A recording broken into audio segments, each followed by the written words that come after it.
चुनाव से ठीक पहले किसान आंदोलन को बांग्लादेश प्रदर्शन से जोड़कर विवादित बयान देना कंगना रनौत के लिए भारी पड़ गया है, जिसके बाद भारतीय जनता पार्टी की तरफ से कंगना को जमकर फटकार लगी है। हाल ही में कंगना ने एक प्रमोशनल इवेंट के दौरान किसान आंदोलन को बांग्लादेश में हो रहे प्रदर्शन के साथ जोड़ते हुए विवादित बयान दे दिया, जिसके बाद भारतीय जनता पार्टी कंगना के इस बयान से किनारा करती दिखी। पार्टी ने कंगना को सख्त निर्देश जारी करते हुए कहा है कि भाजपा सांसद सुश्री कंगना रनौत द्वारा किसान आंदोलन के परिप्रेक्ष्य में दिया गया बयान पार्टी का मत नहीं है। भारतीय जनता पार्टी सुश्री कंगना रनौत के बयान से असहमति व्यक्त करती है। पार्टी की ओर से पार्टी के नीतिगत विषयों पर बोलने के लिए सुश्री कंगना रनौत को न तो अनुमति है और न ही वे इस बयान के लिए अधिकृत है। भारतीय जनता पार्टी की ओर से सुश्री कंगना रनौत को निर्देशित किया गया है कि वे इस प्रकार का कोई बयान भविष्य में न दे।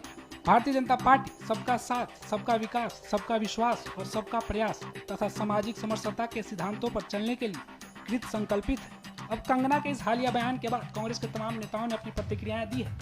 कांग्रेस नेता सुप्रिया श्रीनेत ने पार्टी से निकालने और किसानों से माफी मांगने तक की बात कही है। इस देश में, आजाद हिंदुस्तान में अन्नदाताओं को बलात्कारी और हत्यारा पहले कभी नहीं कहा गया है। ये बीजेपी की सांसद हैं, नेतृत्व की बहुत चुनी हुई हैं और उन्होंने इन शब्दों का प्रयोग किया है।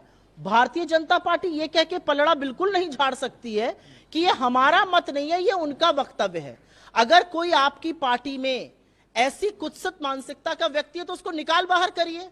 ये मैं कभी होता है मैं हृदय से नहीं माफ कर पाऊंगा, ये हमारा वक्तव्य नहीं, ये नहीं चलेगा। या तो निकाल बाहर करिए, उनसे हाथ जोड़ के माफी मंगवाइए देश के किसानों पे। तो वही मुमताज पटेल कंगना को बीजेपी के लिए सरदर्दी करार दे दिया है। बीजेपी को शायद ये समझ नहीं थी जब उन्होंने कंगना जी को टिकट दी, पर आगे आगे देखिए उनकी सरदर्दी कैसे बढ़ाती है। उनको आदत है फालतू बयानबाजी करने की और इस तरह का इनसेंसिटिव स्टेटमेंट, ख़ास करके हमारे देश के किसानों के लिए जो सड़क पे उतरे थे और प्रोटेस्ट कर रहे थे, उसको इतनी इनसेंसिटिवली लेना और उसके बारे में इतनी लूजली बात करना, तो ये बिल्कुल शर्मनाक बात है। पर ये बीजेपी ने बीज बोया है तो वही संभाले। अब इस मामले में कांग्रेस नेता दानिश अली ने कहा है कि बीजेपी और बीजेपी के नेता अपनी संतुलन खो बैठे हैं और कंगना के निष्कासन तक की बात कही है।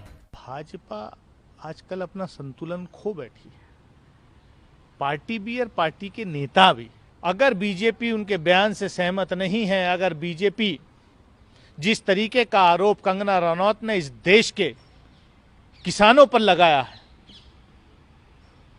बीजेपी को उस माफी ही नहीं मांगनी चाहिए, कंगना रनौत को बीजेपी से निष्कासित करना चाहिए। अगर थोड़ी भी शर्म भारतीय जनता पार्टी की लीडरशिप में, इस देश के किसानों के बारे में शर्म आनी चाहिए कंगना रनौत को और भारतीय जनता पार्टी को। देश के किसानों से माफी मांगनी पड़ेगी। आपको बता दें, कंगना रनौत लगातार अपने विवादित बयानों के लिए सुर्खियों में बनी रहती हैं।